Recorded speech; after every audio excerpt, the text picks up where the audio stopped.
So I'm working in this document and I'd like an image for the cover. I haven't got the budget to hire anybody to do it, and I also haven't got the inclination or time to do it myself. So I'm going to get an image from Adobe stock. So I'm going to go across to my libraries panel, and then I'm going to click the search Adobe stock icon, and it will hand me over to my default browser and load stock, and then I can type in my search terms. So I'm going to search on graphic designer, just there, whoops, and whoops again. So I'll search on that, and the result is returned, and I actually like this one here, so I want to find similar ones to that just to see what's available. So I can have a look at all of these, and I'm just going to use my space bar now to scroll down a screen at a time and quickly scan those. But I think I like the one that I came across initially, so I'm going to find out a little bit more about that by clicking on it and then having a look at the detail view. I can see it's large enough for me to use. It's a vector file, so it doesn't matter anyway, so even if I needed to scale it, it's good. So I'm going to add that to a library. So if I come down just a little bit further, you can see I can save a preview to my library here. I could, of course, if I wanted to, choose any other library. So if I just click there, you'll see some of my other libraries here.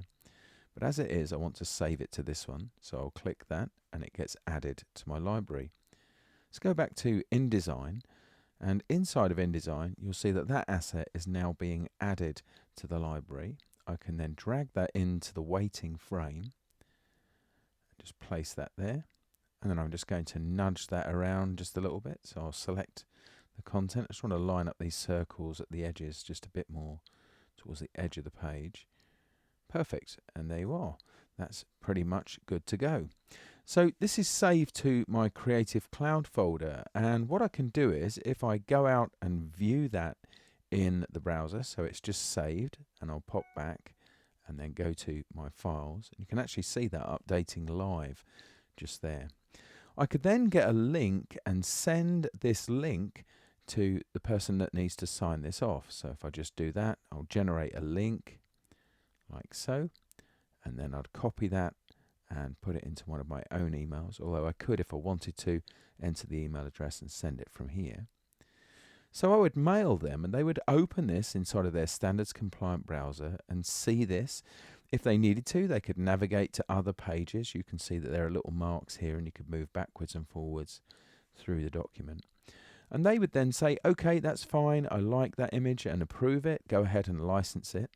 And I'll go back to InDesign and do that, because one of the big differentiators here with Adobe Stock is I don't have to go back to the website to do it. All I need to do is to go to the asset inside of the library. So I'll just go down and select that now, and then right click on it and choose to license the image. So there we are. If I do that, it will then give me a little dialog there telling me it's going to come off of my current subscription amount. I'll click OK. And then that immediately starts transacting with the server, taking one off of my current subscription count, and then automatically downloading the full resolution or complete asset. That takes varying amounts of time depending on how big the asset is or what the speed of the connection is, but you can now see that that has replaced that completely, and this file is ready to go. And it really is that easy to use Adobe Stock.